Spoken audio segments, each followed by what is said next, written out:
Со 76 гласа за, во собранието се усвои законот за изменување и дополнување на кривичниот законник, предложен од група пратеници од ВМРО-ДПМН и коалицијата. Според пратеникот од владеачката ВМРО-ДПМН Емиле Левков, со овој закон се исправа сериозна неправда направена со измените на кривичниот законник од септември 2023 година, донесени од претходната власт, со која според него биле ублажени казните за корупција. Со законот се воведува и ново кривично дело за злоупотреба на интимни снимки и материјали, се зајакнува заштитата од родово базирано и семено насилство, согласно Истанбулската конвенција, се проширува примената на проширената конфискација и се прави до усогласување со законите поврзани со проектот Safe City.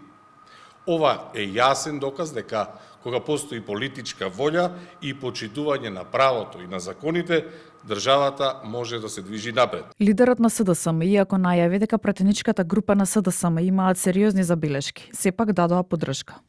Не, апсолутно имаме сериозни забелешки затоа што се дополнително амнестираат одредени можни прекршувања на законот.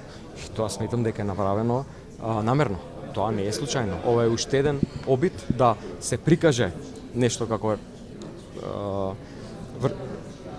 реформски закон, поднесување на реформски закон, а на мала врата се дозволуваат амнестии на актуелни функционери. Пратеничката од редовите на левица Јована Мојсовска си изјасни дека нема да дадат поддршка за измените, со став дека се работи за лошо законско решение кое ја уназадува состојбата од онаа што била во 2023.